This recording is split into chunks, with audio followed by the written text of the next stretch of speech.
मित्रों नमस्कार। मैं ना सोनांचली कथा कहानी और उपन्यास के इस अंक के साथ पुनः उपस्थित हूँ। मित्रों, इस समय मैं वाचन कर रहा हूँ उपन्यास तमस का, जिसे लिखा है भीष्म साहनी ने। बंटवारे के दौर में फैली सांप्रदायिकता की सच्ची दास्तान है उपन्यास तमस। अपने वाचन के पिछले क्रम में मैं उपन्यास तमस के प्रथम खंड का वाचन कर चुका हूँ। आज से प्रारंभ कर रहा हूँ उपन्यास तमस के द्वितीय खंड का, जो एक गांव की मूलतः कहानी है। तो लीजिए सुनिए उपन्यास तमस के भाग 14 का वाचन मेरे अर्थात नाथ सोनांचली के स्वर में। पहली बस खानपुर से चलकर सुबह 8 बजे गांव पहुंचती थी, वह नहीं आई। उसके बाद हर 2 घंटे के बाद शहर की ओर से भी और खानपुर की ओर से भी बसें आती थी। आज दोपहर हो गई, एक भी बस नहीं आई। चाय की दुकान में केतली पर चढ़ाया गया पानी सुबह से खौलता रहा। दुकान के सामने दोनों बेंचें खाली पड़ी थीं। पहले बेंचों पर भीड़ लगी रहती थी। गांव का कोई आदमी नहीं था जो आता जाता हरनाम सिंह की दुकान पर न बैठता हो। बस स्टॉप पर 2-3 झबरेले कुत्ते घूम रहे थे। चारों ओर जैसे सख्ता छा गया था। स्त्री की सूझ पैनी होती है। बंतों ने कल शाम से ही कहना शुरू कर दिया था, इस गांव से निकल चलो, खानपुर चले चलो, जहां हमारे और सगे संबंधी रहते हैं। इस सारे गांव में अकेले ये दो जीव सिख परिवार के थे, बाकी सारा गांव मुसलमानों का था। पर हरनाम सिंह ने नहीं माना। चलती दुकान छोड़कर कैसे भाग जाए?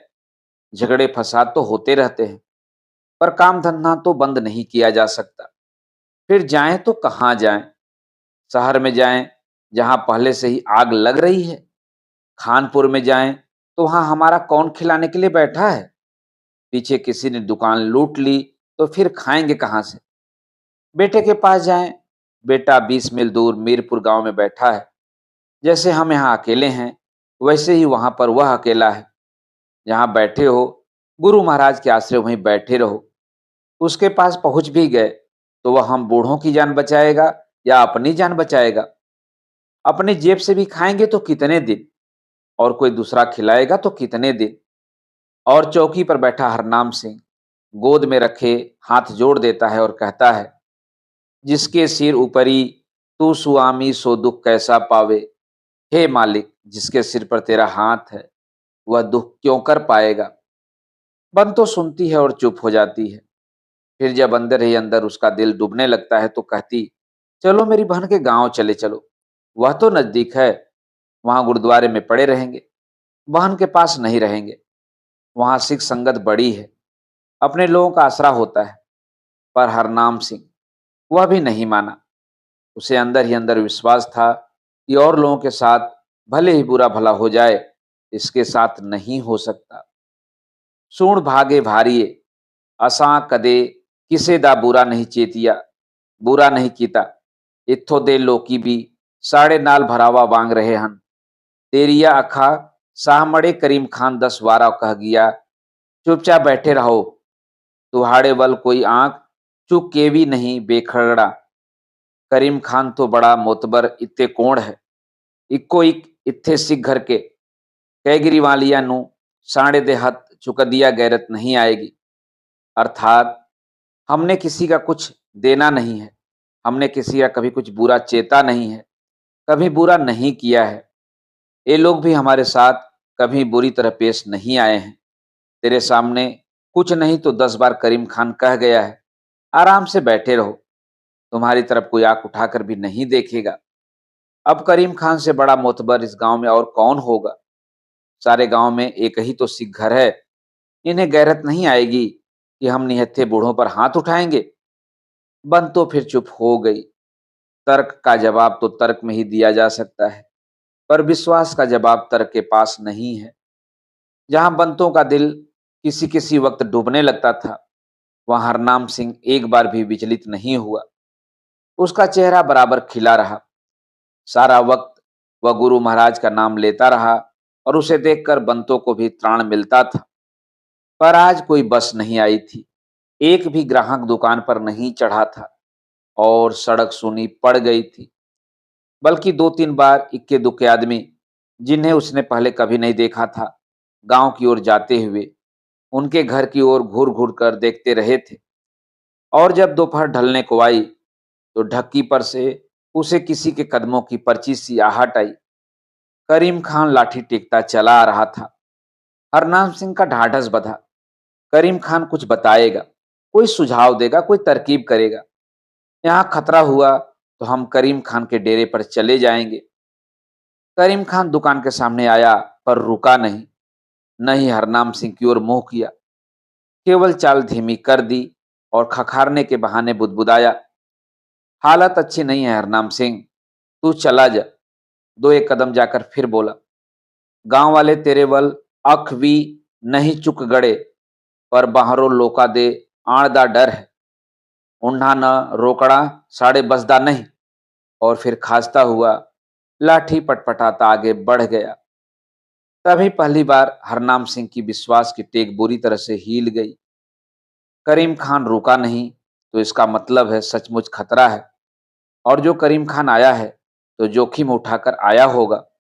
फिर भी हरनाम सिंह इतना घबराया नहीं जितना उदास हो गया। वैराग्य का भाव उसके दिल में ज्यादा उठा, क्षोभ क्रोध भय आदि का कम। 5 एक मिनट के बाद करीम खान फिर लौट कर आया। फिर वैसे ही ढक्की चढ़ते, कमर पर हाथ रखे, हाँफते खंखारते उसने कदम धीमे किए और बुदबुदाया, देर नहीं कर हरनाम सिंह, हालत चंगी नहीं, बाहरों बलवाइया दे आड़दा डर है। और उसी तरह कमर पर हाथ रखे हाँफता हुआ ढक्की चढ़ने लगा। हरनाम सिंह कहाँ जाए? मीलों दूर तक रास्ते और मैदान और घाटियां फैली थी। करीम खान ने तो कह दिया कि चले जाओ, मगर जाएं कहाँ? उन्हें कहाँ आश्रय मिल सकता था? 60 की उम्र और साथ में औरत जात, वह कितनी दूर तक भागकर जा सकता है? फिर भागकर जाएगा भी तो कहाँ जाएगा? मन के अंदर से फिर एक बार आवाज आई, कहीं नहीं जाओ, यहीं बने रहो। जब बलवाई आए तो दुकान भी हाजिर कर देना और जान भी हाजिर कर देना। यहाँ मर जाना अच्छा है परदेशों की खाक छानने से। कौन आएगा हमला करने? बार बार वह सोचता, पर यकीन नहीं होता था कि गांव का कोई आदमी उस पर हमला करने आएगा या गांव वाले बाहर वाले को हमला करने देंगे। हरनाम सिंह उठकर पीछे कोठरी में आ गया जहां बंतो बैठी थी। करीम खान आकर कह गया है कि यहां से निकल जाओ, बाहर से बलवाई आ रहे हैं। क्षण भर में बंतो के सारे शरीर में खून की जगह पानी भर गया। बैठी की बैठी रह गई। रात सिर पर आने वाली थी और कहीं पर ठौर ठिकाना नहीं था। और उधर अंधेरी कोठरी में खड़ा उसका पति अवसाद की मूर्ति लग रहा था। पर अब न सोचने का वक्त था, न ज्यादा देर ठहरने का वक्त था। जितनी जल्दी हो सके अंधेरा पड़ते ही यहां से निकल चलो। मैं तो अब भी कहता हूं, यहीं बैठे रहो, कहीं नहीं जाओ। फिर उसने एक और दीवार के साथ टंगी अपनी दोनाली बंदूक की ओर इशारा करके कहा, मरने मारने पर नौबत आ गई है तो मैं पहले तुम्हें मार दूंगा, फिर अपने को मार डालूंगा। बंतो चुप सुनती रही। क्या कहे, क्या मशवरा दे? सामने चारा ही क्या था? हरनाम सिंह दुकान के चबूतरे पर लौट गया। टाट के नीचे से कमाई के पैसे निकाले, फिर अंदर आया। बक्से में से पूंजी के पैसे निकाले, फिर नोटों को अलग से छांट लिया और रेजगारी वहीं छोड़ दी। नोटों का पुलिंदा अंदर की बंडी की जेब में रख लिया। फिर कोठरी के अंदर दीवार पर टंगी बंदूक उतार ली और उसे कंधे से लटका लिया। उसकी समझ में नहीं आ रहा था कि क्या माल ले जाए और क्या न ले जाए। दुकान की रजिस्ट्री के कागज ले लूं, पर उन्हें ढूंढने निकालने का वक्त नहीं था। बंतों की भी यही हालत थी। अपना जेवर उठा लूं, खाने के लिए कुछ थोड़ा बहुत बना लूं, 2 रोटियां सेक लूं, रास्ते में कहाँ कुछ खाने को मिलेगा। अपने कपड़े बदल लूं, बाहर जाओ तो कपड़े उजले पहनकर जाना चाहिए। पर बंतों की समझ में कुछ भी नहीं आ रहा था। क्या उठाए, क्या छोड़ दे? गहनों की पोटली का क्या करूं? उसने पूछा, इन्हें बदन पर पहन लूं? पहन ले, हरनाम सिंह ने कहा। फिर तनिक सोचकर बोला, तेरे गहने देखकर ही तुझे कोई मार डालेगा, उन्हें दुकान के पीछे गाड़ दे। बंतों ने कमीज के नीचे जेवर पहन लिया, कुछ रुमाल में लपेटकर ट्रंक के अंदर छोड़ दिया। बाकी जेवर पिछवाड़े जमीन में गाड़ आई, जहां उन्होंने सब्जी की क्यारियां लगा रखी थी, कोठरी में संदूक रखे थे, खेस दरियां, पूरे के पूरे बिस्तर थे जो बेटी के ब्याह के समय बनवाए थे। कितना कुछ था और कुछ भी नहीं उठाया जा सकता था। दो रोटियां सेक लूं, जाने कहां कहां भटकना होगा। रोटियां सेकने का कहां वक्त रह गया है। भली लोग पहले जाने का सोचा होता तो यह भी कर लेते। तभी कहीं दूर से ढोल बजने की आवाज आई। दोनों एक दूसरे को देखते रह गए। बलवाई आ गए हैं, खानपुर की तरफ से आए जान पड़ते हैं। उधर ढोल बजने की आवाज आई। इधर गांव के पार से नारे लगने शुरू हो गए। या अली, अल्लाह अकबर। ये अशरफ और लतीफ होंगे। वहीं गांव के लीगी हैं, वहीं पाकिस्तान के नारे लगाते रहते हैं। हरनाम सिंह ने मन ही मन कहा। वातावरण जैसे थर्रा उठा। शाम पड़ चुकी थी, लेकिन झुटपुटा अंधकार में नहीं बदला था। बलवाइयों की आवाज बाएं हाथ कस्सी के पार से आई जान पड़ती थी। तभी हरनाम सिंह की नजर कोठरी की छत से लटकते मैना के पिंजरे पर पड़ी। बंतो, पिंजरा कोठरी के पीछे ले जा और उसे खोलकर मैना को उड़ा दे। कुछ ही देर पहले बंतो ने मैना के पिंजरे में रखी कटोरियों में पानी और दाना डाल दिया था। अब जब वह पिंजरे को उतारकर बाहर ले चली, तो मैना ने रोज की रटी हुई गर्दान बोल दी। बंतो, रव राखा, सरबद्दा रव राखा। सुनते ही बंतों का गला भर आया और जवाब में बंतों ने भी बुदबुदा दी। हाँ मैना, रव राखा, सरबद्दा रव राखा। ये शब्द मैना ने हरनाम सिंह से सीख लिए थे।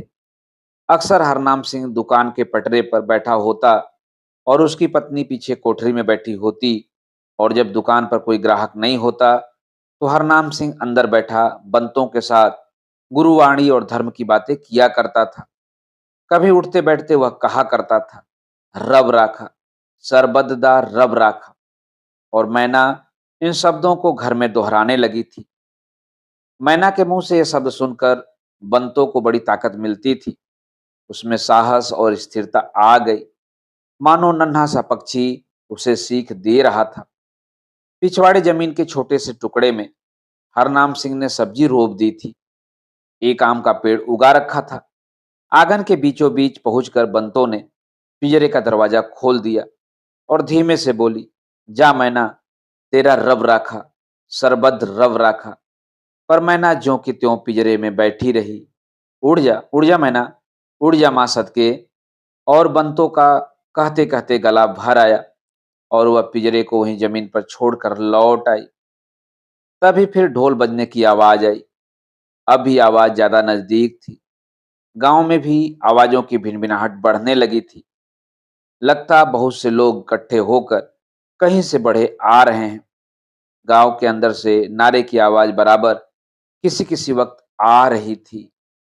बंतो और हरनाम सिंह अपने 3 कपड़ों में और थोड़ी बहुत पूंजी और बंदूक संभाले दुकान को ताला लगाकर बाहर निकल आए। घर के बाहर कदम रखते ही सारा प्रदेश पराया हो गया। कहाँ जाएं, किधर को घूमें।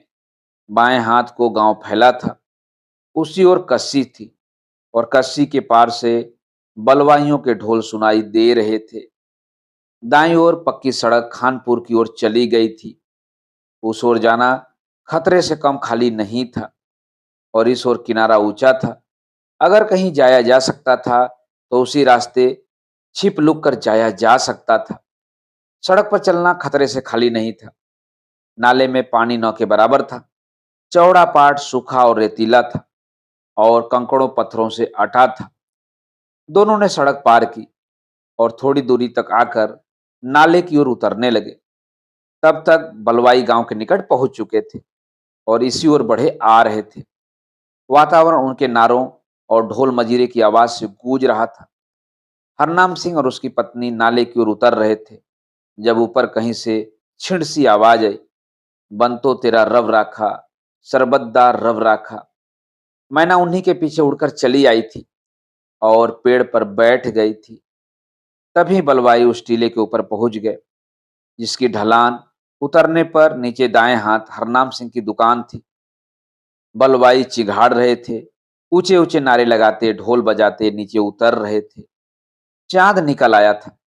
और चारों ओर छिटकी चांदनी में हर पेड़ और हर चट्टान के पीछे छिपे किसी अज्ञात शत्रु का भास होने लगा था। नदी सूखी पड़ी थी और चांदनी में नदी का पाट सफेद चादर सा बिछा था। पति पत्नी ऊंचे किनारों पर से उतर आए थे और अब उसी की ओट में धीरे धीरे दाएं हाथ आगे की ओर बढ़ने लगे थे। नदी का किनारा जहां वे चले जा रहे थे छोटे बड़े पत्थरों से अटा पड़ा था और दोनों हांफने लगे थे। दोनों के कान बलवाइयों की ओर लगे थे। शोर पहले तो नजदीक आता गया, फिर थम गया। हरनाम सिंह को लगा कि बलवाई उसकी दुकान के सामने रुक गए हैं और निश्चय नहीं कर पा रहे हैं कि अब क्या करें। हरनाम सिंह ने मन ही मन करीम खान को धन्यवाद कहा। वह वक्त पर न कह देता तो भागना भी असंभव हो गया था। तभी किसी चीज पर जोर जोर से प्रहार करने की आवाज आई। हरनाम सिंह समझ गया कि बलवाई उसकी दुकान का दरवाजा तोड़ रहे हैं। आगे चल पाने के लिए दोनों के पैर कांप रहे थे। दोनों एक दूसरे का हाथ पकड़ धीरे धीरे आगे सरकने लगे। वाहे गुरु का नाम लेकर चलती आओ, हरनाम सिंह पत्नी को अपने साथ खींचते हुए बोला। तभी एक कुत्ते के भौंकने की आवाज आई। दोनों ने नजर उठाकर ऊपर देखा। ऊंचे किनारे पर छिटकी चांदनी में एक भयानक काले रंग का कुत्ता खड़ा उन पर भूखे जा रहा था। हरनाम सिंह को काटो तो खून नहीं, अब क्या होगा। गुरु महाराज किस पाप की इतनी भयानक सजा दे रहे हैं। कुत्ते का भुकना सुनकर तो वे भागते हुए इधर चले आएंगे। उन्हें पता चलते देर नहीं लगेगी कि हम किस रास्ते से भागकर आए हैं। तुम चलते जाओ जी, रुको नहीं, बंतो बोली। कुत्ता बराबर भुगता जा रहा था। झबरेला कुत्ता जो अक्सर उसकी दुकान के सामने टहलता, जगह जगह मुंह मारता नजर आया करता था। कुछ दूर तक चलते रहने के बाद बंतो ने मुड़कर देखा। कुत्ता अभी भी टीले पर खड़ा भूखे जा रहा था, मगर आगे बढ़कर नहीं आया था। न तो टीले के ऊपर किनारे किनारे से और न ही नीचे उतरा था। वे आगे सरकते गए, जैसे तैसे गांव पीछे छूट जाए, आगे भगवान मालिक है। कुत्ता रुक गया है, आगे नहीं आ रहा है, भूख तो रहा है। एक चट्टान के पीछे दोनों छिपकर खड़े हो गए और दम साधे कुत्ते का भुकना सुनते रहे। उधर दुकान का दरवाजा टूटकर गिर गया था और या अली चिल्लाते बलवाई उसमें घुस गए थे। लूट रहे हैं, हमारा घर बाहर लूट रहे हैं। पर कुत्ते के भुकने की ओर किसी का ध्यान नहीं गया था। दोनों पहले से अधिक आश्वस्त हो गए थे। ध्यान चला भी जाता ध्यान चला भी जाता तो भी शायद भी इनका पीछा न करते। इन्हें मारने से उन्हें क्या मिलता। दुकान में से तो कितना कुछ माल हाथ लगने वाला था। अब किसकी दुकान और किसका घर, छोड़ आए तो हमारा कहाँ रह गया। बंतो ने कहा। चांदनी में झिलमिलाता नदी के पाट का प्रसार, कहीं कहीं पर पेड़ों के झुरमुट, टीले के ऊपर खड़ा झबरेला कुत्ता जो बराबर भूखे जा रहा था, सब मिलकर एक सपना सा लग रहा था। कितनी जल्दी सब कुछ बदल गया था। 20 साल तक एक जगह में रहने के बाद पलक मारते हुए परदेसी और बेघर हो गए थे। हरनाम सिंह का हाथ ठंडा और पसीने से तर था। वह बार बार एक ही वाक्य दोहराए जा रहा था, निकल आओ, अब जैसे भी हो निकल आओ। गांव पीछे छूट चुका था। कुत्ता अभी भी किनारे पर खड़ा था। वह आगे नहीं आया था। कुछ देर बाद शायद अपने आप लौट जाए। दुकान लूटी जा चुकी थी। बलवाइयों का शोर थम गया था। लूट के सामान से ही वे संतुष्ट हो गए जान पड़ते थे, या क्या अब वे उन्हें खोजने निकलेंगे। अब केवल कंकड़ों पत्थरों पर चलते लड़खड़ाते कदमों की आवाज आ रही थी और चारों ओर निस्तब्धता छाई थी। थोड़ी दूर चलने के बाद बंतो को लगा जैसे आकाश में रोशनी फैल गई है। उसने मुड़कर देखा तो नाले के ऊंचे किनारे के पीछे गांव की ओर आसमान लाल होने लगा था। बंतो देखती की देखती रह गई। देखो जी, क्या है, क्या है बंतो? दुकान जल रही है, और क्या है? हरनाम सिंह ने कहा। वह भी खड़ा उसी की ओर देख रहा था। थोड़ी देर तक वे मंत्रमुग्ध से आग के शोलों को देखते रहे। अपने घर में से उठते हुए शोले जरूर ही किसी दूसरे के घर में से उठने वाले शोलों से भिन्न होते होंगे, वरना वे क्यों मूर्तिवत खड़े के खड़े रह जाते और उन्हें ताकते रहते। सब खाक हो गया। हरनाम सिंह शिथिल सी आवाज में बोला, आंखों के सामने सब खाक स्याह हो गया। वाह गुरु को यही मंजूर था। उसने ठंडी सांस भरी और वे फिर चलने लगे। दीवारें मनुष्य को छिपाए रहती हैं, पर यहाँ कोई दीवार न थी, केवल टीले थे। कहीं कहीं पर चट्टानें थीं, जिनके पीछे मनुष्य छिप सकता था, पर कितनी देर के लिए। कुछ ही घंटों में रात का अंधेरा छट जाएगा और वे फिर से जैसे नंगे हो जाएंगे। सिर छिपाने को जगह नहीं मिलेगी। बंतों का मुंह सूख रहा था और हरनाम सिंह की टांगें बार बार लड़खड़ा जाती थी। पर इस समय केवल वे दो ही नहीं, अनगिनत लोग दर्जनों गांवों में से इसी भांति जान बचाते घूम रहे थे। अनेक लोगों के कानों में टूटते किवाड़ों की आवाजें पड़ रही थी, पर उनके पास न सोचने के लिए वक्त था, न भविष्य के मंसूबे बांधने के लिए। वक्त था जैसे तैसे जान बचा पाने के लिए। उस वक्त तक चलते जाओ जब तक रात के साए तुम्हें अपनी ओट में लिए हुए हैं। शीघ्र ही दिन चढ़ आएगा और जिंदगी के खतरे चारों ओर से भूखे भालुओं की तरह हमला कर देंगे। कुछ ही देर में वे थक कर चूर हो गए थे, पर जब से उन्हें इस बात का भास होने लगा था कि वे बचकर निकल आए हैं, तभी से दोनों पति पत्नी की आंखों के सामने अपने बेटे बेटी के चित्र घूमने लगे थे। इकबाल सिंह इस समय कहाँ होगा, उस पर क्या बीत रही होगी, और जसबीर कहाँ होगी। जसबीर की उन्हें अधिक चिंता नहीं थी, क्योंकि जसबीर बड़े कस्बे में थी, जहां उनकी जाति के लोग अधिक संख्या में थे। संभव है सारी सिख संगत गुरुद्वारे में इकट्ठी हो गई हो। संभव है उन्होंने अपने बचाव का कोई साधन ढूंढ निकाला हो। पर इकबाल सिंह अकेला था और अपने गांव में छोटी सी बजाजी की दुकान करता था। क्या मालूम समय रहते निकल गया हो। क्या मालूम इस वक्त हमारी ही तरह कहीं मारा मारा घूम रहा हो। सभी विचार व्याकुल करने वाले थे। हरनाम सिंह ने आंखें बंद करके और हाथ जोड़कर गुरु महाराज का नाम लिया और फिर उनकी वाणी के वही शब्द दोहरा दिए, जिसके सिर ऊपरी तू स्वामी, सो दुखु कैसा पावे। जब पाँव फटने का समय हुआ तो वे एक छोटे से झरने के किनारे पत्थरों पर बैठे थे। हरनाम सिंह इस इलाके से परिचित था। वे ढोक मुरीदपुर, एक छोटे से गांव के निकट पहुंच चुके थे। रात सारी चिंता, उधेड़ बुन और पांव घसीटने में लग गई थी, पर पांव फटने के पहले अनायास ही जैसे मन को शांति मिल गई थी। हवा में दूर से तैरती हुई लुकाटों के बौर की गंध आई। ढोक मुरीदपुर में लुकाटों के बाग थे और उनके बीच में से झरने बहते थे। चाँद का रंग पहले नारंगी लाल पड़ गया, फिर उसमें चांदी सी घुलने लगी। स्वच्छ नीलिमा आकाश में फैलने लगी। आसपास पक्षी चहचहाने लगे। मुंह धो ले बंतो, फिर जपजी महाराज का पाठ करके चलेंगे।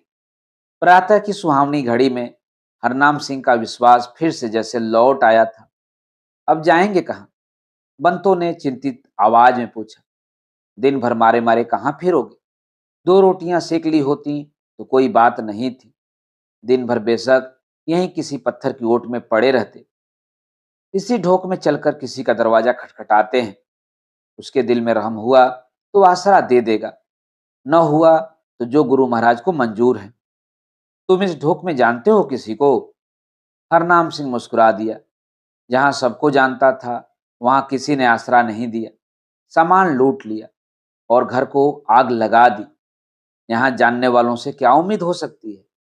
उन लोगों के साथ तो मैं खेल बड़ा हुआ था। प्रातः का झुटपुटा साफ होने पर दोनों उठकर गांव की ओर जाने लगे। पहले पेड़ों का एक झुरमुट आया। सहतूत और शीशम के पेड़ थे। झुरमुट के बाहर छोटा सा कब्रिस्तान था।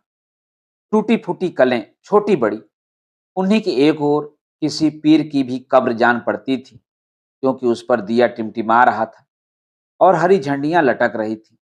फिर खेत आए। गेहूं पक गया था। कटाई के दिन नजदीक थे। फिर सपाट छतों वाले मिट्टी के कोठे सामने आए, जिनके बाहर गाय भैंसें बंधी थी। कहीं कहीं पर मुर्गियां अभी से अपने चूजों के साथ चुग्गे की तलाश में घूमने लगी थी। बंतो, अगर वे लोग मारने पर उतारू हुए तो मैं पहले तुझे खत्म कर दूंगा, फिर अपने को भी खत्म कर लूंगा। जीते जी मैं तुझे दूसरों के हाथ में पड़ने नहीं दूंगा। तभी वे गांव के बाहर ही पहले घर के सामने रुक गए। दरवाजा बंद था। बदरंग सा मोटी लकड़ी का दरवाजा। न जाने किसका घर था, कौन लोग दरवाजे के पीछे रहते थे। दरवाजा खुलेगा तो किस्मत जाने क्या गुल खिलाएगी। हरनाम सिंह ने हाथ ऊपर उठाया। क्षण भर के लिए उसका हाथ ठिठका रहा, फिर उसने दस्तक दी। मित्रों, अभी आप सुन रहे थे उपन्यास तमस के द्वितीय खंड के भाग 14 का वाचन मेरे अर्थात नासोनांचली के स्वर में। मित्रों, उपन्यास तमस के आगे के भागों का वाचन आप मेरे वाचन के अगले क्रम में सुन सकते हैं। तो जुड़े रहिए कथा कहानी और उपन्यास के साथ। धन्यवाद। नमस्कार।